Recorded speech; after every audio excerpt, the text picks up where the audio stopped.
శ్రీరామాయ నమః.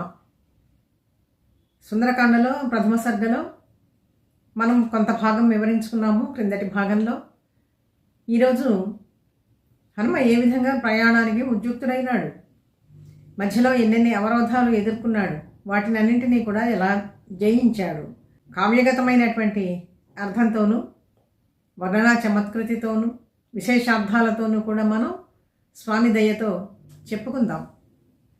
రావణాసురుడితో సహా లంకను పెకలించుకుని వస్తాను సీతమ్మ గనక కనపడకపోయినట్లయితే అని చెప్పినటువంటి హనుమ ఆకాశం మీద ఎగురుతూ ఉన్నాడు. ఆయన ఊరు వేగానికి అంత మహాకాయం ఒక్కసారిగా ఎగురుతూ ఉండే ఆ మహేంద్ర పర్వతం మీద ఉండేటువంటి పెద్ద పెద్ద వృక్షాలు, విరబూసినటువంటి వృక్షాలు, అమితమైనటువంటి శాఖలతో నిండినటువంటి బలిష్టమైన వృక్షాలన్నీ కూడా పెకలించుకొని హనుమతో పాటు కొంత దూరం ఎగిరిపోయినాయట. అయితే ఆయనతో సమానమైనటువంటి వేగం వీటికి లేదు కాబట్టి అవి మధ్యలోనే చాలా కొద్ది దూరం మాత్రమే ప్రయాణం చేసి అవి నీళ్ళలో పడిపోయినాయి. దీన్ని వాల్మీకి మహర్షి ఏ విధంగా ఉపమానం చెప్తూ ఉన్నారు అంటే, మన ఇంటికి బంధుమిత్రులు గనక ఎవరైనా వస్తే వాళ్ళని సాగనంపటానికి వాకిలి దాకా వెళ్ళి మళ్ళీ తిరిగి ఏ విధంగా వెనక్కి వస్తామో ఆ విధంగా చెట్లన్నీ కూడా ముందుకు సాగినాయట హనుమతో కొంత దూరం. ఇది కవి చమత్కారం, కవిత్వంలో ఉండే రామణీయ కథ. ఎగురుతూ ఉండేటువంటి హనుమ తల పైకెత్తి అమితమైనటువంటి వేగంతో సముద్రం మీద సంచరిస్తూ ఉన్నాడు. ఎలా ఉన్నాడట, ఆకాశాన్నంతా కూడా తాగుతూ ఉన్నాడా, ఆకాశాన్నంతా కూడా మింగుతూ ఉన్నాడా అన్నంత పెద్ద రూపాన్ని ధరించి శిరస్సు పైకెత్తి ఆయన ప్రయాణం చేస్తూ ఉన్నాడు. తోకచుక్క గనక ఆకాశంలో కనపడ్డట్లయితే ఇది అశుభము అని చెప్పి మనం అనుకుంటాం, అశుభానికి సంకేతము అని. ఇప్పుడు ఉత్తర దిక్కు నుంచి ప్రయాణం సాగిస్తూ ఉండేటువంటి హనుమ దక్షిణ దిక్కుగా వెళ్తూ ఉన్నాడు.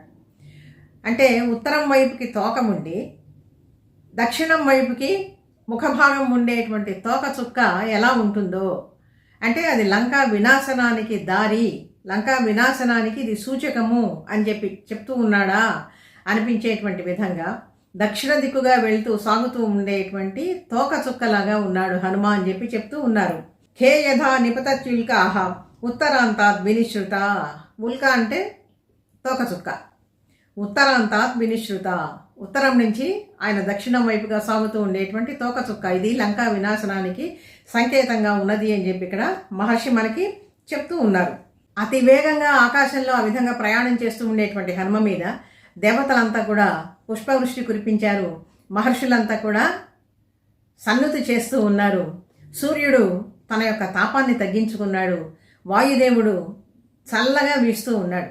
కుమారుడు ప్రయాణం చేస్తూ ఉన్నాడు కదా, అందుకనే ఆ ప్రయాణ బడలికను తెలియకుండా ఉండటానికని వాయుదేవుడు తన సంచారాన్ని చాలా ఆయన కూడా తగ్గించి సుఖమైనటువంటి స్పర్శను కలిగించడానికి ఆయన సిద్ధమైనాడనమాట. అంటే ఒక రామ కార్యం చేయటానికి, రాముడి కోసం బయలుదేరుతూ ఉండేటువంటి వాడికి ఈ మొత్తము పంచభూతాలన్నీ కూడా ఏ విధంగా సహకరిస్తాయో దీన్ని బట్టి మనం అర్థం చేసుకోవచ్చు.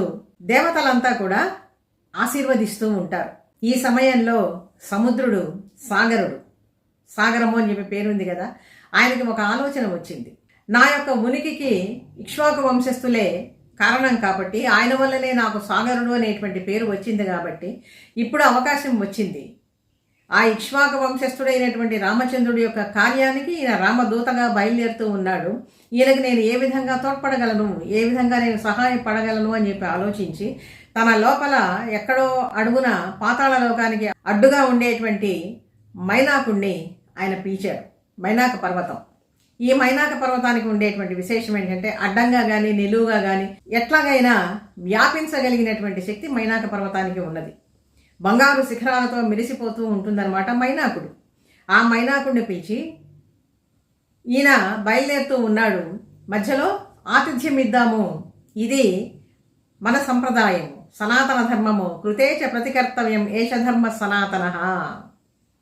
మంచి మాట ఇక్కడ చెప్తూ ఉన్నారండి మహర్షి. కృతేచ ప్రతికర్తవ్యం ఏష ధర్మ సనాతన. సనాతన ధర్మము అంటే ఏంటంటే ఉపకారం పొందినటువంటి వాడు మళ్ళీ తిరిగి ప్రత్యుపకారం చేయటం అనేటువంటిది సనాతన ధర్మము అని చెప్పి ఉన్నది కదా. కాబట్టి అటువంటి రామకార్యంలో మనం కూడా సహాయం చేద్దాము అని చెప్పి మైనాకుడిని ప్రేరేపించేసరికి మైనాకుడు కూడా దానికి అంగీకరించాడు. ఎందుకని అంటే మైనాకుడికి పూర్వకాలంలో కృతయుగంలో పర్వతాలకు రెక్కలు ఉండేవట. ఆ రెక్కల్ని ఖండించినటువంటి వాడు ఇంద్రుడు.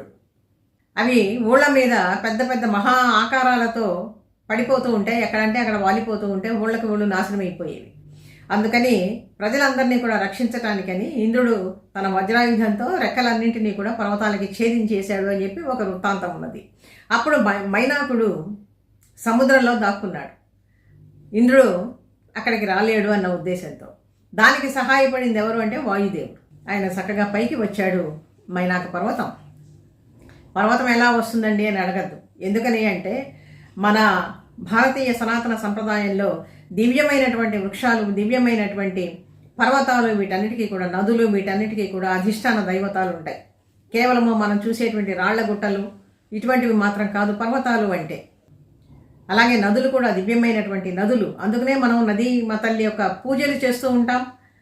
నదిని స్త్రీమూర్తిగా భావించి అనుగ్రహించమని వేడుకుంటూ ఉంటాం. అలాగే సాగరుణ్ణి కూడా వేడుకుంటూ ఉంటాం.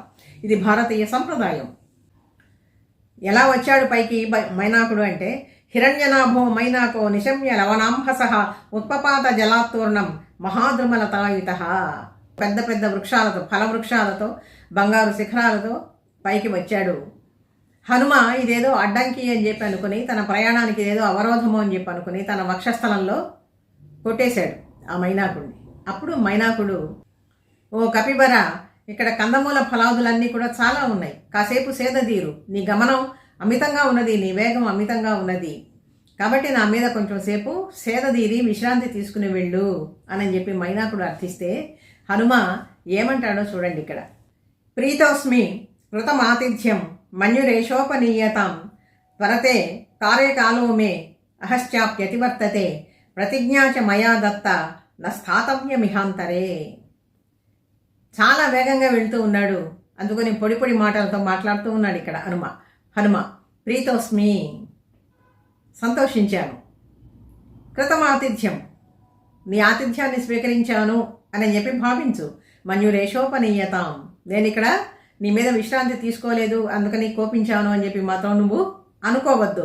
త్వరతే కార్యకాలమే అహశ్చాప్యతి వర్తతే, నాకు చాలా త్వరితంగా వేగంగా వెళ్లాల్సినటువంటి సమయం ఉన్నది, ఆసన్నమైంది. కాబట్టి పెద్ద కార్యం, దుష్కరమైనటువంటి కార్యక్రమం ముందు ఉన్నది. కాబట్టి నీ మీద విశ్రమించాను, నీ ఆతిథ్యం స్వీకరించాను అని మాత్రమే భావించు అని హనుమ అన్నాడు. అంటే ఇక్కడ మహర్షి రచన కూడా చాలా పొడి పొడి మాటలతో జరుగుతూ ఉంటుంది. ఎందుకని పొడి పొడి మాటలతో అన్నాడు? ఇక్కడేమి పెద్ద ఉపన్యాసం ఇవ్వలేదు. ఇక్కడ హనుమ తన గమ్యం, తన లక్ష్యం అనేటువంటిది వేరు. ఇది ఇక్కడ కూర్చొని కనుక ఆయన విశ్రాంతి తీసుకుంటూ ఉన్నట్లయితే మొట్టమొదట ఏమని చెప్పాడు? యథా రాఘవ నిర్ముక్త శరః శ్వసన విక్రమ అని చెప్పి అన్నాడు కదా.